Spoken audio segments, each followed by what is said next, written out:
খেলতে যাচ্ছে সেই দলটি ঘোষণা করার জন্য এবং এরপর আমাদের প্রশ্নোত্তর পর্ব থাকবে। ধন্যবাদ।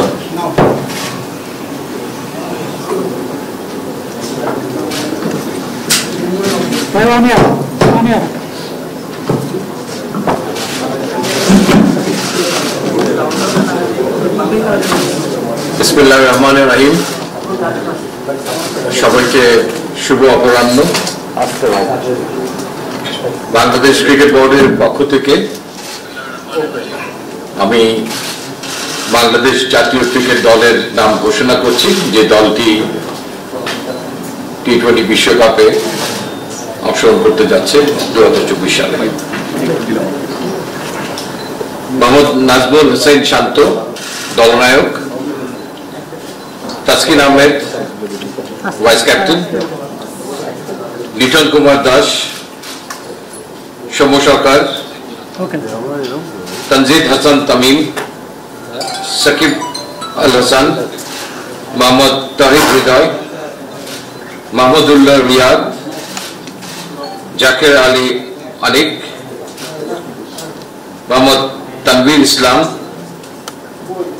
শেখ মাহদি হাসান, মোহাম্মদ রিশাদ হুসেন, মোহাম্মদ মুস্তাফিজুর রহমান, মোহাম্মদ শরীফুল ইসলাম এবং তনজিম হাসান সাকিব। এই দলটির সঙ্গে ট্রাভেলিং রিজার্ভ হিসেবে দুজন খেলোয়াড় যাচ্ছেন, তারা হচ্ছেন হাসান মাহমুদ এবং আফিফ হোসেন ধ্রুব। এবং উল্লেখ্য যে বিশ্বকাপের আগে ইউএস এর সঙ্গে আমাদের 3টি টি-20 ম্যাচের সিরিজ আছে, সেখানে এই দলের সঙ্গে সংযুক্ত দুজন ট্রাভেলিং রিজার্ভ সেখানে অংশগ্রহণ করবে। ধন্যবাদ।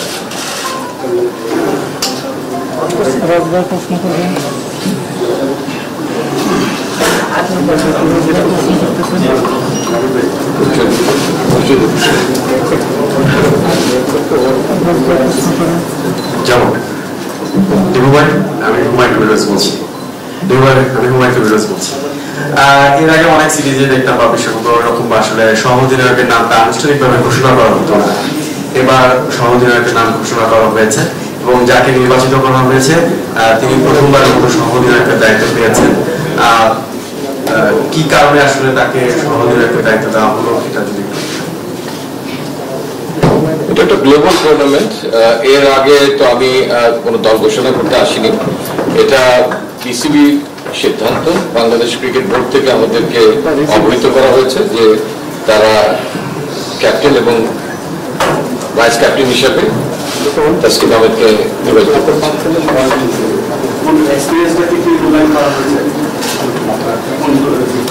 ডেফিনেটলি উনি একজন আরেক জেনারেশনের উদীয়মান একজন খেলোয়াড়, আরেকটি ডিপার্টমেন্টকে লিড করছে এবং দীর্ঘদিন ধরে জাতীয় দলের হয়ে খেলছে বিভিন্ন ফর্মেটে।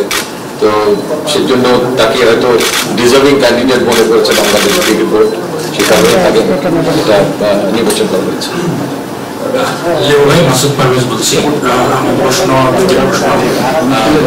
আমরা কিছুদিন আগে ক্যাপ্টেনের মুখ থেকে শুনেছি উনি বাংলাদেশের মানুষকে অনুরোধ করেছেন যে আশা খুব বেশি না করা হয়।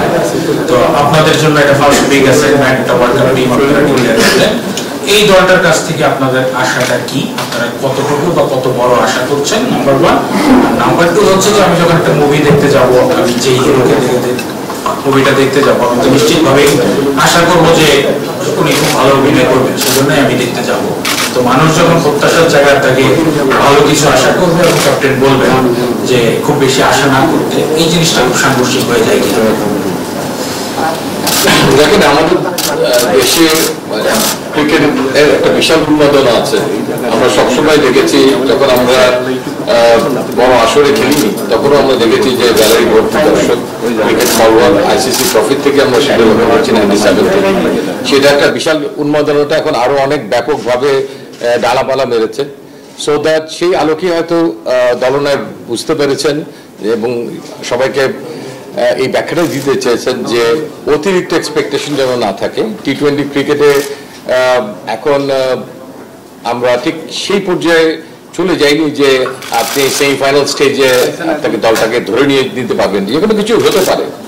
তো আমার মনে হয় তিনি যেটা বলতে চেয়েছেন যে ফেজ বাই ফেজ আগানোর জন্য প্রথম ধাপ, দেন যদি দ্বিতীয় ধাপে যাওয়া যায়, দেন দেশ সেখানে যেন একটা ভালো প্রতিদ্বন্দ্বিতা গড়ে তুলতে পারে, মানে বাস্তব শক্তির আলোকে নিরিখে হয়তো তিনি এই কথাটা বলার চেষ্টা করেছেন। ডেফিনেটলি আমরা আশা করি, প্রত্যাশা আমাদের দলের কাছে আছে যে আমরা প্রথম রাউন্ডটাকে পার হয়ে দ্বিতীয় রাউন্ডে যেন আমরা খেলতে পারি। দ্বিতীয় রাউন্ডে খেললে ডেফিনেটলি সেখানে আমরা আবার একটা প্রচেষ্টা থাকবে, তারপরে ধাপে যাওয়ার একটা প্রত্যাশা থাকবে। লিমু ভাই, বিপিএল এ ভালো করার পর সাইফুদ্দিনকে আপনারা নিয়ে এসেছিলেন জিম্বাবুয়ে সিরিজে, তিনি কিছু ম্যাচে ভালো করেছেন, আবার কিছু ম্যাচে রান দিয়েছেন। তো তার জায়গায় আবার তানজিম হাসান সাকিবকে নিয়েছেন, ওটা আসলে কি বিবেচনা ছিল, যে কোন জায়গা থেকে আপনারা মনে করছেন যে সাইফুদ্দিনের থেকে তানজিম আপনাদের বেটার মনে হয়েছে? দেখেন, এখানে সবাই খুব ক্লোজ বাই। আমরা যে দলটাকে নির্বাচন করেছিলাম এবং যে দলটা আমরা দিয়েছিলাম 30 তারিখে, সেই দলটা একটা প্রেক্ষাপটে আমরা নির্বাচন করেছিলাম। আমাদের দুটো রাস্তা খোলা ছিল, একটা হচ্ছে যে প্রেজেন্টলি যারা ফিট আছে তাদের উপর থেকেই দলটাকে নির্বাচন করেন, আরেকটা হচ্ছে যে আমাদের কিছু ইনজুর্ড প্লেয়ার ছিল, আপনি জানেন যে, এবং কিছু পরখ করে দেখার ব্যাপার ছিল, স্পেশালি সাইফুদ্দিনের কেসটা, যে তিনি কিভাবে ফেরত আসেন, তার পারফরমেন্সটাও একটু অ্যানালাইসিস করার দরকার ছিল। তো সেই আলোকে আমি বলবো যে আমরা আস্থার জায়গা থেকে সেখানে কিন্তু সাইফুদ্দিনকে রেখেছিলাম।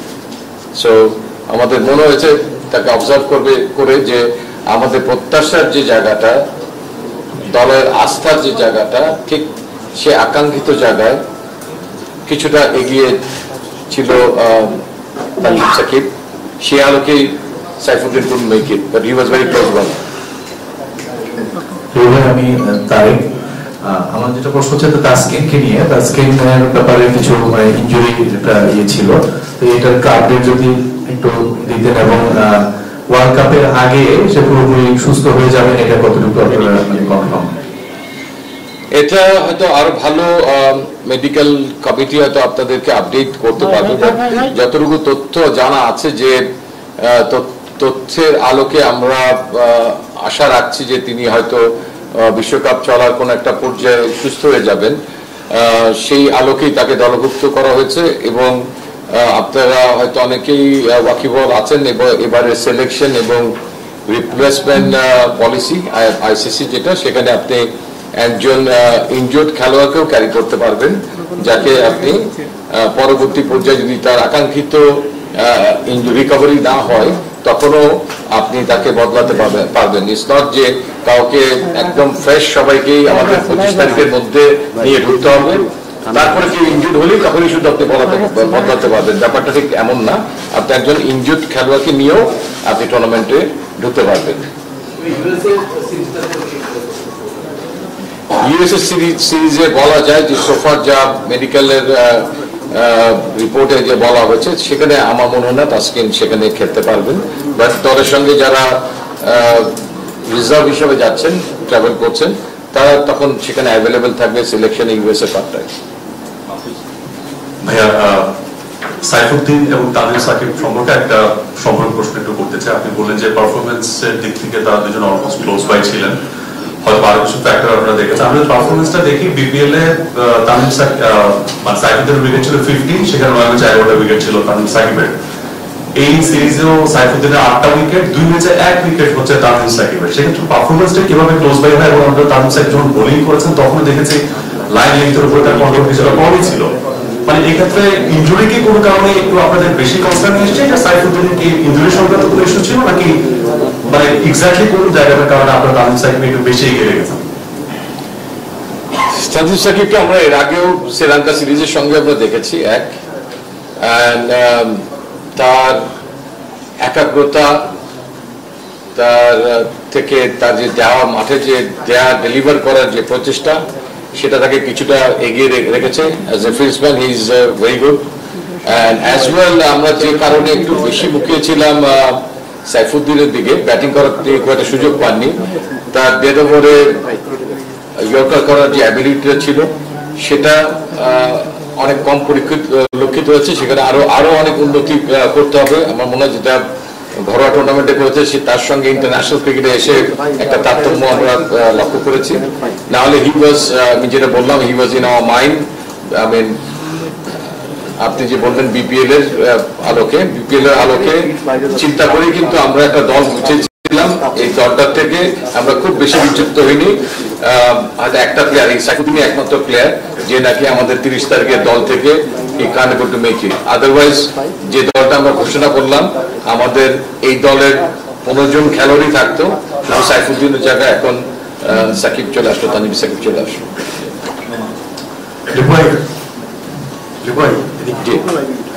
আমার আসলে আপনি লাস্ট যে কথাটা বললেন সেটাই প্রশ্ন ছিল যে আইসিসির কাছে যে দলটা পাঠানো হয়েছে সেই এক্সাক্ট 15 জন কি এখানে আছে কিনা, এর উত্তরটা তো আপনি দিলেনই যে একটা জায়গায় চেঞ্জ হয়েছে। আপনার টিমের যে মানে কম্পোজিশনটা কি সেম রয়েছে, মানে 15 এর আগে যে দলটা পাঠিয়েছিলেন 4 জন পেস বোলার 4 জন স্পিনার, এইভাবেই কি দলটা করা হয়েছিল? এক্স্যাক্টলি সেম দল। এবং এখানে মেইনলি একটা ক্লিয়ার করে দিই আমি, মেইনলি তানজিম সাকিব এবং সাইফুদ্দিনের মধ্যে আমাদের একটা ডিবেট মানে প্রতিদ্বন্দ্বিতা চলছিল। আপনারা জানেন যে বাকি 3 জন তো আমাদের কনফার্ম ছিল, এবং বাকি 3 জনকে যদি রিপ্লেস করতে হয় সেখানে আমাদের একটা ফার্স্ট চয়েস ছিল Hasan Mahmud. But bit unfortunate, তাকে আমাদেরকে ক্যারি করতে হচ্ছে। বাট হোপফুলি যে হয়তো তাকে লাগবে না, বাট লাগতেও পারে। বাট অফকোর্স আমেরিকার সঙ্গে খেলাতে তো লাগবেই সিরিজ। ভাই যেহেতু দল একটা ঘোষণা করে আলটিমেটলি দলের আপনি চান্সেস নিয়েও কথা বলেছেন, কিন্তু দলের কম্পোজিশনটা নিয়ে যেটা মন বলছিল আসলে মানে পিচ স্টাডি থেকে শুরু করে সবকিছুর পর যে আপনারা যেভাবে মিটিং করলেন দলটা, এটা কি আপনার গত কয়েকটা বাইলেটারাল সিরিজ বা টুর্নামেন্টের তুলনায় এই দলটার মধ্যে ডিফারেন্স থাকে? বাইলেটারাল সিরিজ তো আপনি একজন প্রতিপক্ষের এগেইনস্টে খেলছেন, এখানে আপনি বৈশ্বিক ক্রিকেটে আপনার অ্যাটলিস্ট প্রাথমিক পর্যায়ে আমাদের 3 জন প্রতিদ্বন্দ্বী, 4 জন প্রতিদ্বন্দ্বী, 4টা ম্যাচ আমাদের খেলতে হচ্ছে, এবং 2টো ভিন্ন জায়গাতে আমরা খেলছি, ওয়েস্ট ইন্ডিজে এবং আমেরিকাতে। সো প্রতিপক্ষের আলোকে আপনি দেখবেন যে সেকেন্ড পার্টে আমরা সেন্ট ভিনসেন্টে দেখতে পাচ্ছি যে সেখানে আমাদের নেদারল্যান্ডে কিন্তু আপনি দেখবেন অনেক ডানহাতি ব্যাটসম্যান আছে। নেপাল সেখানেও আমরা স্টাডি করেছি, সেখানেও ডানহাতি অনেক ব্যাটসম্যান আছে, প্লাস সেখানে উইকেট স্পিনকে সাহায্য করতে পারে। তো সেটা আরেকটা কারণ হচ্ছে তানভীরের ইনক্লুশনের কারণটা, দলে তাকে অন্তর্ভুক্তি করার আরেকটা কারণ হচ্ছে সো দ্যাট আমাদের একটা ব্যালেন্স ভারসাম্য যেন থাকে পেস বলের বোলিং ইউনিটের সঙ্গে স্পিন ইউনিটের। আমার প্রশ্ন হলো যে আপনারা এই দল গঠনের সময় মানে কি চিন্তাটা করেছিলেন বা অনুষঙ্গটা কি এসেছিল মানে দল গঠনের জন্য, যে একজন ক্রিকেটার ফর্মে থাকবেন, একজন ক্রিকেটার অভিজ্ঞ, অথবা দলের যে ভারসাম্য রক্ষা করার বিষয়টা, মানে দল গঠনের ক্ষেত্রে আপনাদের ক্রাইটেরিয়াটা কি ছিল?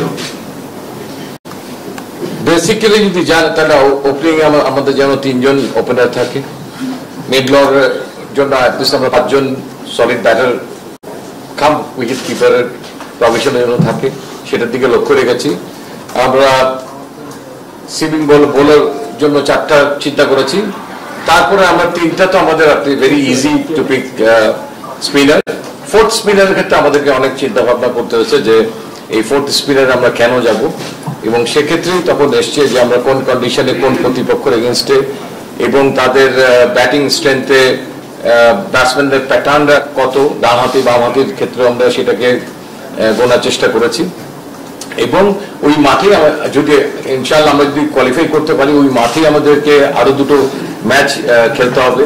তো সেই আলোকেই আমরা আশা করছি যে সেখানে হয়তো স্পিনাররা অনেক বেশি প্রাধান্য পাবে, স্পিনাররা হয়তো একটু পরে রোলে আসবে, তখন যেন আমাদের কোনো ঘাটতি না হয়, কিংবা আমাদের যে লেগ স্পিনার আছে সেখানে যদি কোনো কারণে তিনি যথেষ্ট আশাপ্রদ ফলাফল করতে না পারেন, বলে পারফর্ম করতে না পারেন, সো দ্যাট আমাদের যেন সেই মুহূর্তে একটা ব্যাকআপ থাকে, যে কোনো পরিস্থিতির জন্য যেন আমরা ব্যাকআপ থাকি এবং দলের সঙ্গে যেন সে প্রস্তুত থাকে। বিভিন্ন পরিকল্পনা যেগুলো হয়েছে সেই পরিকল্পনার মধ্যে তারা আছে, সো দ্যাট ওইখানে গিয়ে যেন খুব কুইক ডেলিভার করতে পারে। আমরা খুঁজেছি যে আমাদের কাছে হাতে রিলি ডবলের খেলার জন্য আসলে অভিজ্ঞ কোনো লেফট আর্ম স্পিনার আছে কিনা।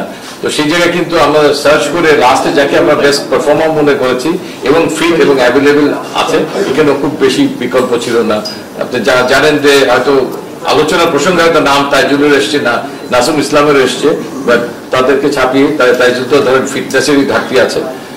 তো তাদেরকে ছাপিয়ে তানভীর চলে এসছে আমাদের লিস্টে, এবং সেটার একটা ব্যাখ্যা আমি দিয়েছিলাম যে যখন আমরা ম্যাচ সিনারিওতে প্র্যাকটিস করেছিলাম আমরা, তখন কিন্তু আমরা বলেছিলাম যে আমরা কিছু প্ল্যান করেছি, হোমওয়ার্ক করেছি, এবং সেখান থেকে আমাদের কাছে যাদেরকে সম্ভাব্য ক্যান্ডিডেট মনে হয়েছে তাদেরকে নিয়ে কিন্তু আমরা চিটংয়ে গিয়েছিলাম। এবং আপনি আমাদের এই দুটো দলের মধ্যে যখন এখন খুব একটা ফারাক দেখতে পাচ্ছেন না খুব একটা, তার মানে আমরা একটা সুনির্দিষ্ট প্ল্যান আগের থেকেই করেছিলাম এবং সেই প্ল্যানেই মোটামুটি আমরা আছি। জাস্ট যদি কিছু কারেকশনের দরকার হতো সেই কারেকশনটা করার আমরা চেষ্টা করেছি। অ্যাকচুয়ালি ফর্মের ঘাটতি তো অনেক বেশি, বাস্তব সত্য। এই মুহূর্তে যেটা আমাদেরকে পুনরুদ্ধারের জন্য একটা ব্যাপক চেষ্টা করতে হবে, নাহলে এই ফর্ম কন্টিনিউ হলে তো এটা ডেফিনেটলি একটা অনেক চিন্তার ব্যাপার। তো আমরা আশা করি যেটা যে কোয়ালিটি ইজ পার্মানেন্ট আমরা বলি, ফর্ম ইজ টেম্পোরারি, এটা আমাদের জন্য বেলায় ঘটুক যে তারা তাদের ক্যাপাবিলিটি অনুযায়ী ফেরত আসুক তাদের স্বমহিমায়। সামনে লিটনের সিলেকশন যেটা এই বছর হোয়াইট বলে সেরকম রান করেনি, শ্রীলঙ্কার সাথে থার্ড ওডিআর রকম আছে এবং এই সিরিজে সেরকম কন্ট্রিবিউট করার পরে সে লাস্ট দুটো ম্যাচ খেলবে। তো তার কোনো অল্টারনেটিভ ছিল না বলে কি তাকে প্রাধান্য দিতে হলো, এক। আর দুই হচ্ছে যে আপনার টিমে দুজন খুব এক্সপিরিয়েন্স ব্যাটসম্যান আছে, রিয়াদ আর Shakib. Obviously Shakib is playing, সবকটা ওয়ার্ল্ড কাপ খেলেছে, তো তাদের ভূমিকাটা কতটা ইম্পর্টেন্ট থাকবে এই ফর্মের সিচুয়েশন? দেখেন, লিটন দাসকে আমরা যে ম্যাচটাতে অন্তর্ভুক্ত করতে পারিনি ওটা কিন্তু সিরিজ ডিসাইডিং ম্যাচ ছিল। আমাদেরকে একটা সিদ্ধান্তে যেতে হচ্ছিল একটা বিশেষ ম্যাচের জন্যই। আর এক্ষেত্রে কিন্তু আমাদেরকে যে জিনিসটা সবসময় চিন্তা করতে হয়েছে যে শুধু একজন ওপেনার না, আমাদের লিটনকে রিপ্লেস করতে গেলে তার উইকেট কিপিং অ্যাবিলিটিটাও সেখানে এসছে, কারণ আমাকে দুটো উইকেট কিপার নিয়ে যেতেই হবে এবং